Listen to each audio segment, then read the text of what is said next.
Hey, what's up everybody? Back with another day of showing you how I'm going to build today's food plan so that I can make sure to hit my caloric and my macronutrient goals. That's my protein, my carbs, my fats, all that cool stuff. We're going to track it so I can hit it. Do me a favor, if you find this video to be helpful, please hit the like button on it and even the subscribe button while you are already here. I do these every day. My thought was if I'm doing these myself, why not record them? Throw it up here on the internets and maybe it'll help somebody else figure out how to do theirs as well. I do my tracking on an app called My Macros Plus. You can get it on all the app stores. It costs a couple of bucks. A great investment if it helps you to stay on track. So we're going to go ahead and start today's video. I'm going to pull up my recorder here and get into my app. So I've got a three-step process whenever I do this, and sometimes even a three-step process is too many steps to a process. The first step when I'm building these every day is I add in my daily staples. Those are my pre and my post-workout meals.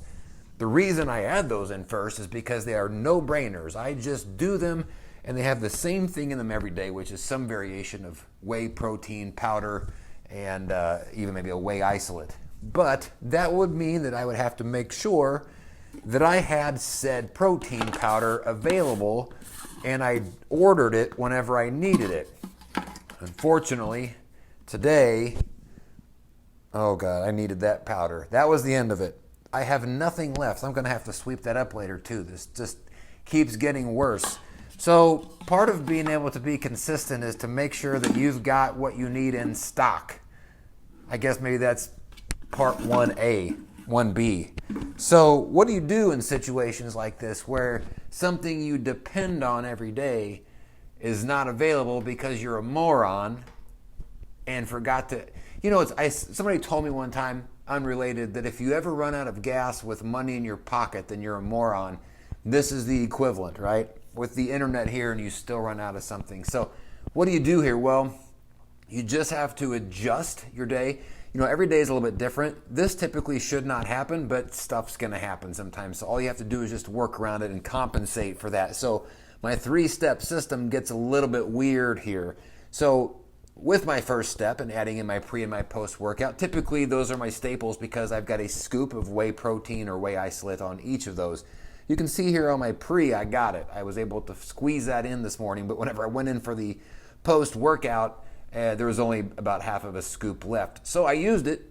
That might have been the rest of the other scoop that just fell out of the thing, but I did half of a scoop then for the post-workout. So I'm half a scoop short at this point. This tells me I'm going to have to make this up somewhere. I'm going to have to make up that protein at some point during the day. But you can see here I've also got my gummy bears as my post-workout carb energy boost. My second step of my three-step process is to add in any cravings that I woke up wanting. Anything I am pining for, this is where that would come into play. I didn't really have anything today. Some days I do, most days I don't. But if I did, this is where I want to add them in just to keep myself sane, not to feel like I'm depriving myself or that I'm actually dieting. It just kind of helps you keep your mental, whatever you want to call it, keeps you from going nuts, being able to have your cravings from time to time. So you'd add those in here if you've got any. So after you're done with step 2, then you go to step 3, which is you begin building your meal as soon as you eat your first meal. So as soon as you eat your first meal, you'll track that first meal of the day, and then you'll go ahead and plan out the rest of your meals at that point for the day. The reason I suggest waiting until you actually eat your first meal is, well, sometimes for me anyways, if I plan it early, if I build my entire day at 9 in the morning thinking I'm going to start eating soon, then that means I have all day to eat. But what if I don't actually get to eat then until 2 in the afternoon? Well, my whole plan that I just spent 15 minutes on in the morning is worthless. So that's why I say wait until your first meal. That way you know exactly when your window is going to start for the day.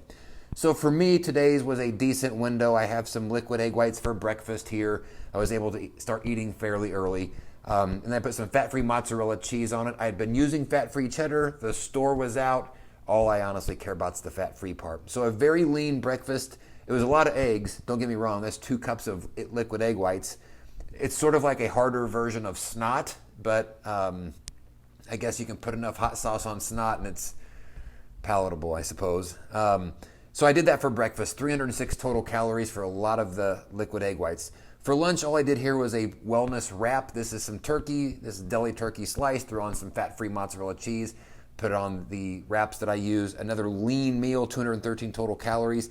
I've had a couple of snacks today. I've had the protein chips made by Quest. Those are delicious. I actually got like 3 boxes in, so it's going to be a good couple of days for me. And a fruit bar. This is the frozen fruit bars from Walmart, made by, I think it's called Outshine is the name of the company that makes those. Those are nice. So that's as far as I've gotten today so far. So I need to build the rest of today's food plan. If I look at where my numbers currently stand at the top, I've got a lot of carbs to go. My carbs are the highest still. I have 1,677 total calories remaining before I get to the range that I want to be in. So we've got some work here to do, especially considering I've already eaten breakfast and lunch. So we've got dinner and a lot of snacks to go.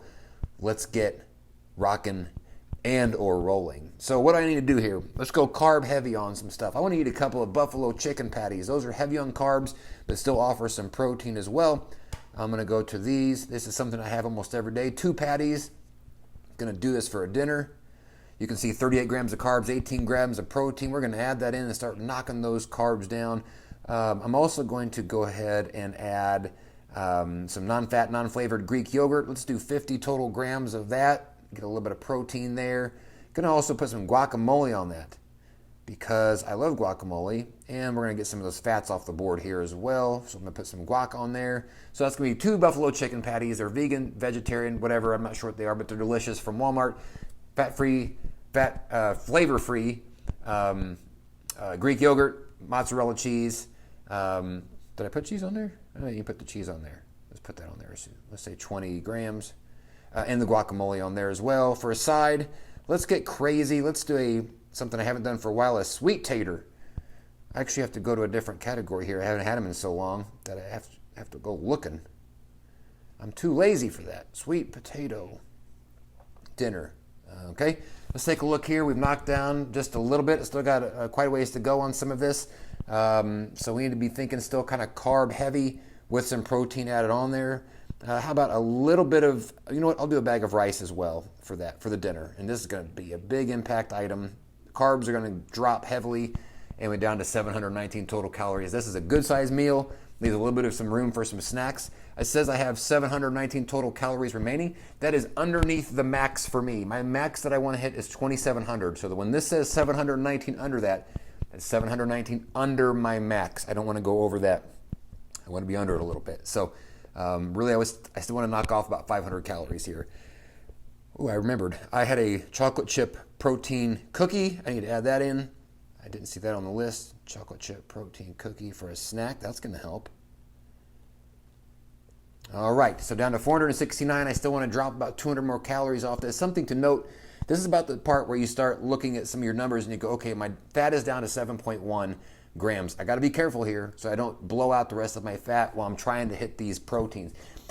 And the proteins is now the highest that I have left because of the lack of protein powder that I had earlier. So I need to be thinking protein heavy. Let's do something like flavored Greek yogurt. That's perfect because it's got 12 grams of protein, 8 carbs, no fat, which helps because my fat's starting to get a little bit maxed out. All right, still need about 150 or so calories. Let's do, I already did the gummy bears. Let's take a look at what might fit here to stay, again, protein heavy. And you know what? I'm going to do another wrap. I like simplicity. Let's actually do, I'm going to do right about 4 ounces of Prima Della turkey. And then I'm going to put it on a wrap. That's the plain wellness wrap. It's like 50 total calories. That's good. So this is going to put me in a nice range here. 199 calories remaining with that wrap as a snack later tonight. So I'm going to go ahead and reorganize. Do I need to? Yes. Put that there. Breakfast, lunch, dinner, snack. Okay. And so let's take a look where we're at. We already did the pre and post workout. I'm not going to go back over those again. Breakfast, I had the liquid egg whites and the cheese. I had a wrap for lunch. My dinner is going to be the 2 buffalo chicken patties, some yogurt, some guacamole, some fat-free mozzarella cheese. Going to have some sweet potato and rice on the side. For my snacks, having the protein chips, the fruit bar, already had those, already had the cookie. Still got some Greek yogurt, and I'm going to have another great tasting wrap later today. And I'll probably put a little bit of something extra on that wrap, some sort of sauce, hot sauce, maybe some calorie-free jalapeno mustard. I'm not going to put that in there because it's calorie-free and I'm not sweating it. So this overall turns out to be a good day, even despite the fact that the first thing that I tried to do was have some protein and I didn't have enough to go around. And that's how these days work. Some days you can just count on them and it's like clockwork. You don't have to think about it. Some days are more of a challenge and you have to slide some stuff in where stuff was not before, move some pieces around, change the volume, just the main thing here is staying consistent and don't letting those things derail you or demotivate you from completing your day. I could have very easily just said, I know I'm not going to be able to have enough protein. What's the point of even trying? And ultimately, the point of trying is that's how you end up getting the results that you want, is just working through those difficult times and things that don't seem like they're going to line up just perfectly, because nothing's perfect. And strangely, imperfection is part of the process. So that's all I've got for you. Again, thanks for watching. Hopefully this was helpful. The app is called My Macros Plus. I do these videos every single day, so please hit the subscribe button to check out these whenever I put them out. That's all I've got for you. I'm going to go make me some more food because I've still got quite a bit more to eat. So that's it. Peace out. Thank you all for watching. See ya.